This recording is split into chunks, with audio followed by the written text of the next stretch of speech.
Chet Holmgren, the #1 prospect for the upcoming draft. He's the total package. Swats that one away for three. Yes! This is insane. Wow. Chet Holmgren, are you serious? He has been the man. Look at that ball. Oh, come on, America. Get the Notre Dame. Chet Holmgren. Mike Schmitz, ESPN, here with projected #1 pick, Chet Holmgren, out in Santa Barbara. Just finished up a workout here. Chet, how's the pre-draft process been going for you so far? Man, it's been great. I have all the resources I need put in front of me, from meal prep to, a great weight room with, a great weight plan, and then obviously great on-course stuff, 24-hour gym access pretty much. Whenever I need to get in, I can get into the gym. So everything I need is here, and, I'm taking advantage of it.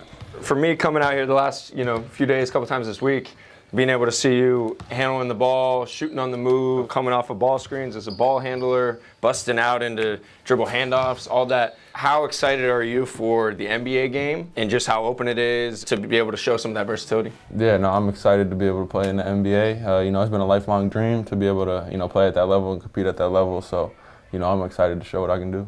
So looking back, okay, I wanted to read you my first scouting report of you. And I just want to know what you think of this, okay? So this is 2019. All right, you were younger, right? Really high shoulders, true. Shoots it super easy, long arms, fluid spins on the way to the rim, like your spin moves. We'll go up, protect the rim, try to rebound in traffic, like how aggressive he is attacking. Spin moves, lefty finishes, shoots it super easy, aggressive. That was the first time I saw you, was playing against Evan Mobley. He was trying to pressure you, and you didn't look like you were afraid. Took it off the bounce, finished an and one. First, what's your take on that scouting report? Bad, good, off base, and what do you remember about this move? I think it was a pretty good scouting report based off, that was your first time seeing me at USA? Yeah. So based off, what I remember from that camp, that was pretty on point. And then as far as the move, I don't remember how much time was left. I just remember we were up.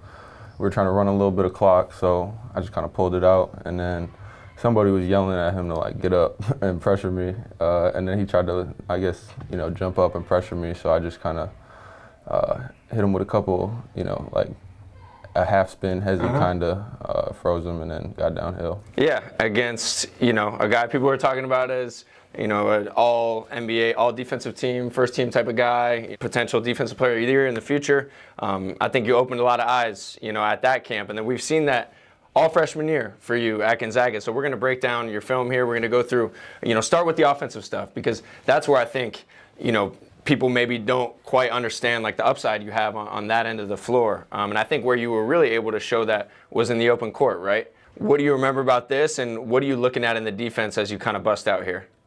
So first the block, there's the toughness, right? Yeah. You get the block, first thing I do is look up. I like to throw those baseball passes, because at Gonzaga especially, we had wings and guards and bigs that ran the floor hard. So first read is look up, see if somebody's open. Nobody's open, everybody's running their lanes, middle of the floor is open. There's nobody's back yet to get to the elbows and, hard stun at me or hard help. So I just kind of went straight down the lane, got the big dude on my side, and then just finished at the rim.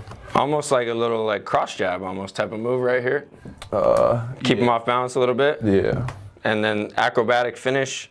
So one guy, best in the NBA probably in these situations, Giannis. Have you watched much of him? Yeah, I've watched a lot of Giannis film. What are your biggest takeaways, other than the fact that, On Giannis in general? Yeah. Or in these situations? In these situations, he's, reading the defender, and then he has, crazy footwork and extremely long strides that make it hard to guard him, and he's explosive, and he uses that to his advantage, and he always takes what the defense gives him. You think you're somebody who can continue to have success in these kind of grab-and-go situations right at the next level? Yeah, for sure.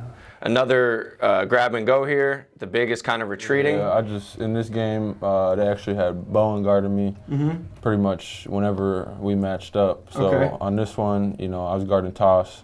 I got the rebound, and Toss wasn't able, to get back to his, so he just called it. I saw him call it out. He told the four-man to pick up Drew. So I knew he was going to be guarding me, so I just tried to push it while he was still getting back on defense, make him pick a side to flip his hips, and then just go the other way. Yeah, so when you see this, you feel good about that? Yeah. If I can close this distance, Yeah. then yeah, I feel real good. Yeah, size him up, and then the spin. So what are you looking at in kind of their defensive alignment and his hips? Well, he opened up to the right, so I just try to take another hard step right, and if he slides to cut that step off, I know I can spin back. This has always been kind of in your package, huh? The right to left spin? Yeah, right to left, left to right. Either way. Yeah. And then there's the finish, little touch shot. So again, here in transition, I was at this game. I remembered, like, I think you just given up an offensive rebound before this. Yeah, I started out the game kind of slow. Helped out the strong side corner, gave up a 3. Gave up offensive rebound. He had to turn around in my face. So yeah, it was a bad start to the game, and then just had to kind of pick it up and run from there. Yeah, then you went crazy. Yeah. And so here, the block, and then we're pushing again. What are you seeing on this one? Just sizing him up? So I'm here, he's even with me. I see him stop kind of early, so I don't really have a lane to drive. And then I lose the ball a little bit, so I just slow it down, cross back to the middle, and then I see 6 guys on this side of the floor, so I just try to come back to the empty side, and I see him face guarded Andrew really. Right. And you see that top foot, attack that, right? Yeah. And then draw the foul. So, you know, in multiple ways, the ability to kind of get downhill to the rim, right? And then this is just, someone's got to pick you up. Yeah, they were, I'm not exactly sure what they were doing. I'm pretty sure they were dropping back into a 2-3. Okay. And then we had 2 wings running wide, so you know, these guys had to pick up a wing or give up a 3, and, you know, 3-man front against the 2-3, nobody was there to stop me, so I just pulled up. And you walked into a ton of these, you know, in semi-transition, even like early offense situations, feeling really comfortable, even stopping on a dime with those kind of, you know, behind-the-back moves, right, that we're seeing out here.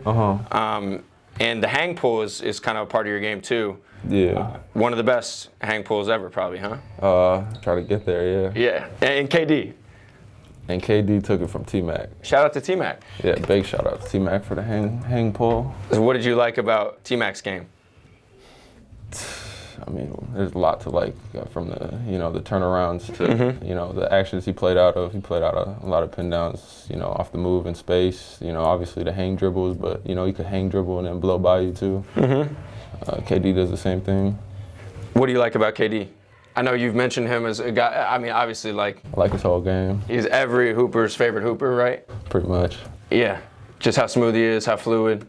His footwork, yeah. The Yeah. way he plays the game, sees the game. Have you always been a guy who watches a lot of film and, like, you know, ingests these little things? Like, I don't think a lot of guys your age, you know, are talking about T-Mac running off of pin downs. Yeah, no, I just say I'm a fan of basketball in general, so I watch Yeah. a lot of basketball. I've watched, you know, countless mixtapes too, and T-Mac's definitely one that I search up on the regular.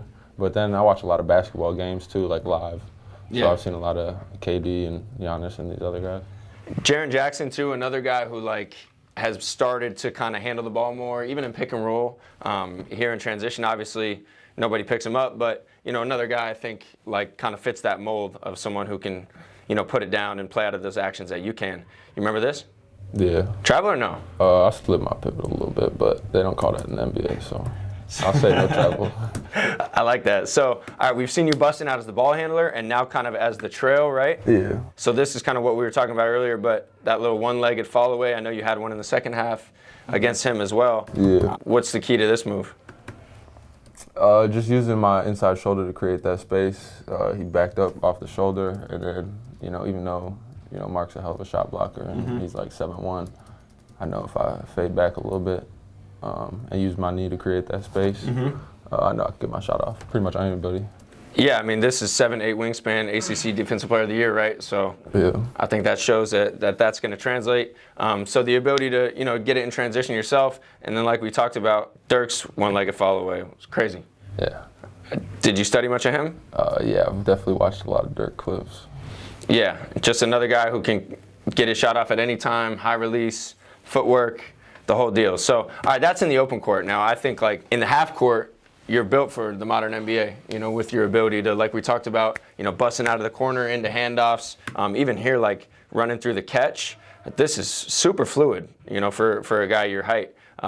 Take me through kind of what you're seeing from beginning to end. Early in the season, we ran this play and plays like this a lot where I was kind of in that high fill. Different plays. Sometimes there was, also a corner fill as well. Sometimes this side was cleared out. Early in the season, I'd just kind of fill to the opposite slot and, it'd give me the 3 and sometimes a drive here, but a lot of times Drew would be posted there, so I had nowhere to really go. So later in the season, I started chasing the guard all the way over to the same side slot. And, I could either get that 3 on the move or be able to rip back and have space to get to that elbow. And then I could also come back this way. I just had to read this guy, the guard who's guarding the passer, and see where he's at. So he kind of stays there as I come down. And he reaches, so I just spin back away. And one, just like the understanding of attacking on the catch, right? Yeah. I think a lot of guys, it's catch, hold, jab, like a lot of those tendencies. And if you look, he's expecting me to be over here too. Look, he's tagging. He's expecting me to be over here, loses me. And that gives you lane to the rim. Yeah, and then I have the advantage. So then at what point do you see this guy digging? Ra was a hell of a shooter. Shot like 46% from 3, so most guys aren't leaving him, but I just saw him stay there. And, I knew he was a smaller guard, so if I picked it up and I was strong with it. Clean pickup. Yeah. And, there's the length, the footwork. You've always had that type of footwork? Like, did you do anything specific growing up that's allowed you to be so light on your feet? Coach Larry had us, was teaching us all moves and stuff. It wasn't like a guards on one side, bigs on the other. Yeah. We're all just on the same side working on the same stuff. So I kind of just got some guard fluidity through practicing that stuff and then playing pickup. In pickup, you got to create your own shot. Yeah. So otherwise, you're just running wind sprints basically at that point. So I worked a lot on my moves in pickup. Yeah, and you mentioned Coach Larry Suggs, Jalen Suggs' dad. Has Jalen, former high school teammate of yours, has Jalen given you any advice, what to expect or anything through the process? Yeah, no, I've talked to him a lot about the NBA game. He said try and slow things down as fast as you can because everybody at that level plays slow. Even when there's 7 seconds on the shot clock, nobody's rushing. Everybody knows, 7 seconds is a lot of time in the NBA. You can get to almost 2 more actions than that. And, other pointers, tips like that, about the NBA style of play and, things that can help me come in ready to roll. Potential #1 pick. I know you got some NIL money, but about to coming to some real money.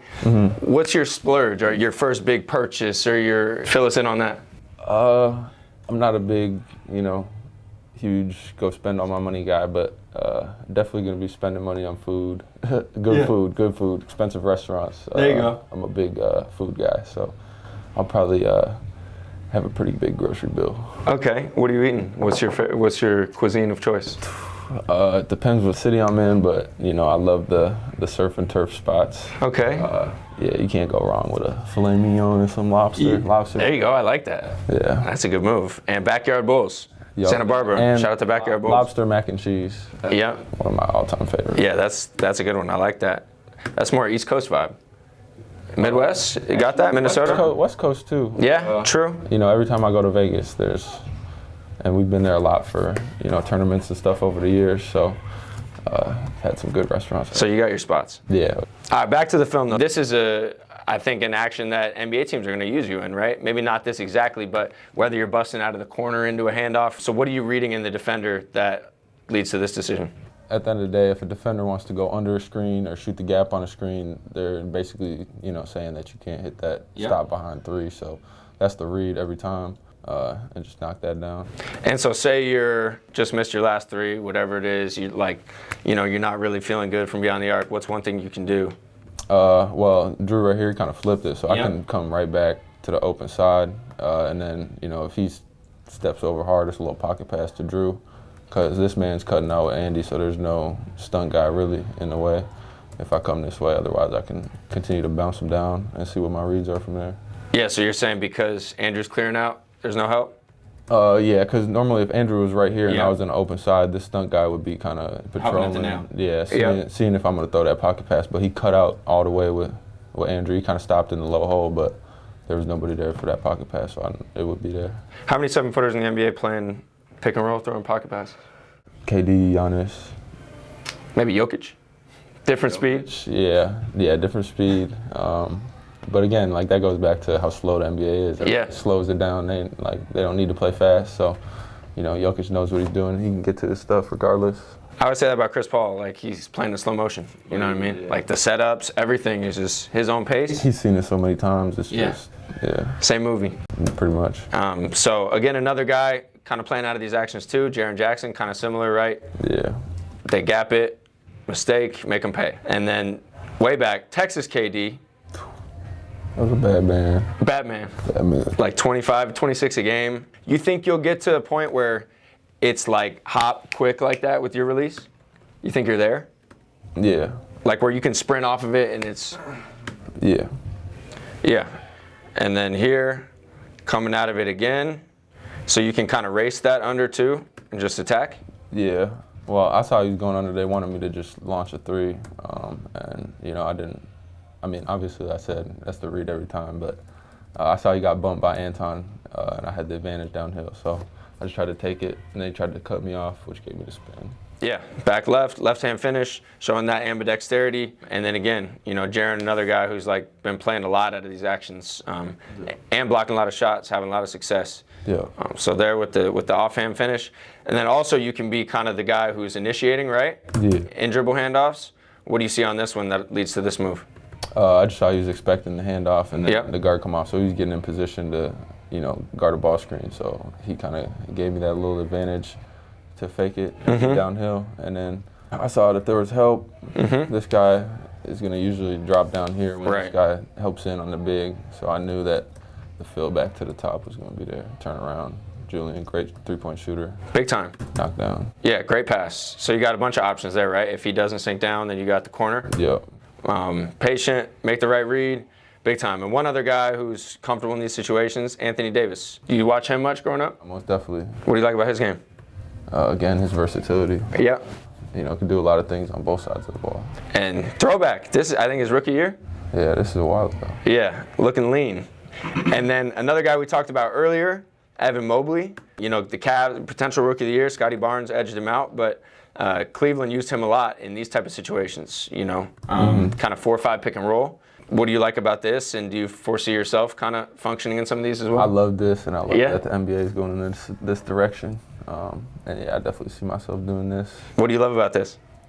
I just love seeing a 7-footer like myself. Obviously, Evan Mobley, great player. Come off a middle ball screen and skip into an elbow pull-up. Yeah, that's like, this is the new age basketball to a T, right? I think one day, in 100 years, it might be all 5 Chet Holmgrens, Evan Mobleys, everyone's 7'1" and can pass, dribble, shoot. Yeah, if there's that many, athletes of that level that, are on the planet. Right. As of now, there are only maybe 3 or 4. Someday we'll see. I can see you in these situations, like we've seen out here too, maybe even more extended, beyond the arc. And then sometimes you get the switch, right? Yeah. What are you seeing here? Get the switch. I just shot a switch and just, got to my move quick. Yeah. Good The footwork. defense gave me, And you have kind of like the sweeping cross too. We've seen that, not there, but in general in the past. And then one name you'll hear a little bit, Porzingis. I know he's been injured a lot, but another guy who can like shoot it off the bounce like that and on the move. Have you watched much of him, and what do you like about his game? Most definitely. Like you just said, he can shoot off the move. He has a, hell of a touch on his jump shot. He can shoot, obviously, off the dribble, but off the move as well. Yep. Off the catch and shoot, off the move. How do you think you guys are different? I feel like I can create off the dribble, and I'd say it in a different way. Yeah. Yeah, that's what I'd say. Yeah, and we've seen that, at all levels. And then here, just again, a little hezzy cross, right? Yeah. They dig at it, but get to that little float game. Yeah. And kind of similar, a little bit. You can see the influence. And so that's the offensive side of the ball. I think you're going to fit really well, in that kind of modern NBA and handling the ball, playing out of all those different actions. It's rare to have a guy who can play in pick and roll as a ball handler and the screener, right? Yeah. And I think you can do those things. So defensively, just want to show you a couple clips here because I know the offense is the underrated part, but I think your defense as well is like a big reason why I think you're the number 1 pick is because you can do both and have an impact at a high level. So this is kind of a complex action that you're probably going to see in the NBA. A lot of stack action, yeah. We saw this all year long. So I'm curious what you're seeing here and how you guard this and talk through this. Yeah, well, there's countless ways to guard Yeah. stack action. You can just switch it all the way through. Yeah. If you have the personnel for it, you can play, all the way over on this side if this guy's not much of a lob threat, or if you can tag here pretty hard, get through and then get back. Yeah. All right, so you're getting through the first one. Yeah. Shackelford screen. He kind of like. He slipped it. He was hot this game. He was trying to get to a 3, so he didn't even really set a screen. He just slipped. Yep. So I didn't even get screened. So I just kind of had to get there to stop the guard and take away the lob threat. Then you go under this one, more or less, kind of right to give Salas room to get through. Yeah, I mean, give him a gap. If he was setting that screen, I'd have to go wide out. Okay. And Hunter would have to tag the roll man. Okay. But he just slipped it. So at that point, if he's slipping, I just gotta get there to be in help. And then you whip your head around, understand like he's coming off this, right? Yeah, that's another screen. That's a switch downhill. Yeah, so like a veer, right? Late switch. Yep. Gets into his legs. And I just like the processing speed of understanding all that at once. It's pretty high level stuff. And I think a lot of bigs, especially freshmen or rookies, like it takes them a lot of time to pick that stuff up that quickly. Yeah, I mean, early in my career, I'm going to be putting in a lot of actions just to see if I can guard actions back and forth. The Warriors do it to a lot of bigs, different teams like that. So, being able to move my feet and guard multiple actions with multiple different personnel is going to be important. And you feel good about that? Oh, yeah. Yeah, because I know, anyone who would maybe question you would say... It's going to be 90% effort. Yeah. So. And you have the length, the feel for the game, no doubt about that. And then just a handful more here. So in ball screens and these drops, what's your goal? Guard 2 guys at once until my guard can get back in front. Yeah, no roller behind, right? Yeah, for the most part. Sometimes... If you are up to touch? Yeah, sometimes it's not bad. If, the guard is more of a threat than the big and I know I can recover, then I'm going to err on the side of stopping the guard. So you can kind of stun at him a little bit too and still get back? Yeah. You got backside help? Yeah. But here, play 2 at once. Don't let him get behind you. Use your length. And one of the best at this kind of cat and mouse situations is Gobert. You watch much of him? Different style of player, obviously. Yeah, no, definitely. Whenever I'm watching the Jazz play, I'm definitely watching how he guards the ball screens. Yeah, not a guy who's stepping out as much, as yourself, but similar like rim protection and ability to change shots at the rim.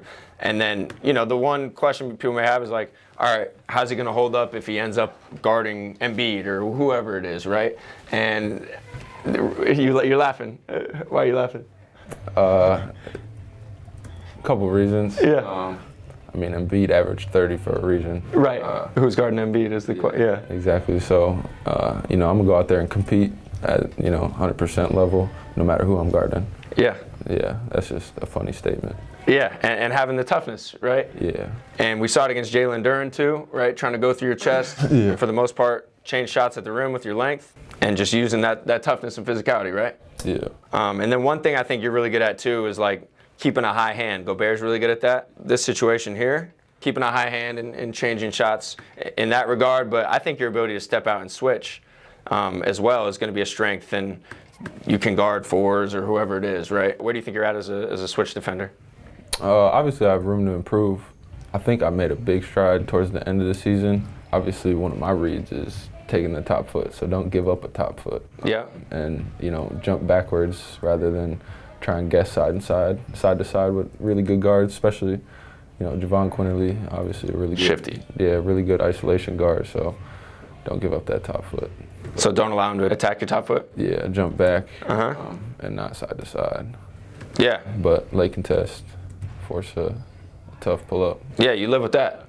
For the most part, good defense, ability to, talk through that as well. And then Evan, somebody who all year was just like a weapon, clamping small guards, wings, whoever. Have you watched much of his perimeter defense? Yeah, and, with a lot of bigger guys that are put on guys like Trae Young, you can't, and Coach told me this too, even on switches and stuff, like you can't help on a three, isolation three, but you can help on the rim, and if you get beat, you can contest at the rim and recover, but you can't really do anything if you just give up a three. So take away the three first, and then you know, if you're 7 feet tall, you should be able to take away his floater, and then you'll have help down there too. So that's you would guard Trey similarly?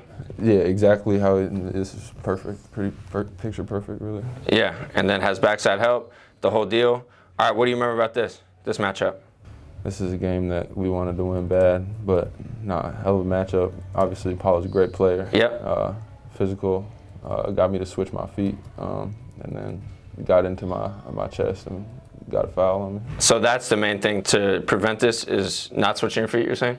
Yeah, just jump back and then know that I have the length to contest any type of pull-up. Yeah, and if I know he likes to get to those pull-up twos, but if you're forcing him into that with your length. Yeah, I mean, you'll take up a pull-up two over a shot at the rim any day. So any day. And Evan, you know, another guy, been able to kind of keep the ball in front, use his length. And then here, another action against Duke. You know, ball screen situation, recover. Talk me through this one. Yeah, high center field, stop the ball handler. As soon as I see him pick it up, I'm recovering. I gave up a top foot here, but I flipped my hips and recovered pretty well. Yeah, and then you get a little stunt there, even if it's out of the corner. Yeah. And so you're saying just use your length, stay solid? Yeah, at this point, I had foul trouble in the first half, so Yep. I was, you know, trying not to foul. So I just made sure I didn't come down, and then I was able to still block it up top. Yeah, big time defensive play, using your agility, your length, all that. And then here, just to show, getting downhill, and some of those verticality instincts, right? You've had this since you were in diapers, I feel like. Since way back. Yeah, it feels like it. So good timing, almost snatching that out of midair. And then last one here, just to show the IQ, the vision, the instincts. So you have vision on this back cut? Yeah, I mean, I'm weak side, so Yep. it's my responsibility, and there's nobody in the corner. So Right. Julian can't be low hole. Yep. Because his man's raised. So that's me, and I'm guarding a non-shooter. So, you know, I'm going to give it up, make it look like it's open, and then take away both sides of the rim because I knew that he wanted to get to the reverse to try and avoid the shot block. Yeah, big time block. So showing you can step away, protect the rim at a high level. Yeah. Clearly have a high understanding of guarding pick and roll. Yeah. Offensively, pass, dribble, shoot. Got great size, fluidity, the whole deal. Other than all those things, why is it that, you know, Chet Holmgren has the potential to be a star at the next level? I mean, I think you said it best, but, you know, at the end of the day, I just love basketball, and, you know, I'm trying to reach my potential, and, you know, I see my potential being, you know, a very high-level basketball player. So, you know, we're striving for it, and I think I'm going to get there. And last question here. So you come in on time, you're locked in. Everything you do is like with a lot of focus and a lot of intensity. And yeah, you joke around a little bit, like have personality, of course. Yeah. But you seem very, very driven and focused. And even when I mentioned like, you know, people may question how you're going to guard Embiid, like the laugh, the edge to you, right? Where does all that come from, and what is your main motivation? What's driving you to put so much into this? Loaded questions. Where that comes from, I don't know. That's just who I am, really. That's all I'd attribute it to. What drives me? There's a lot to that answer, but, you know, I'll keep that one to myself. All right. Hey, you can show us with your actions. Yes, sir. And, Yes, sir. Well, Chet, it's been great to kind of track your development, get to know you a little bit over these last few years, and best of luck. Appreciate it. Thanks for coming through. Appreciate it, man. Thanks for watching ESPN on YouTube. For live streaming sports and premium content, subscribe to ESPN+.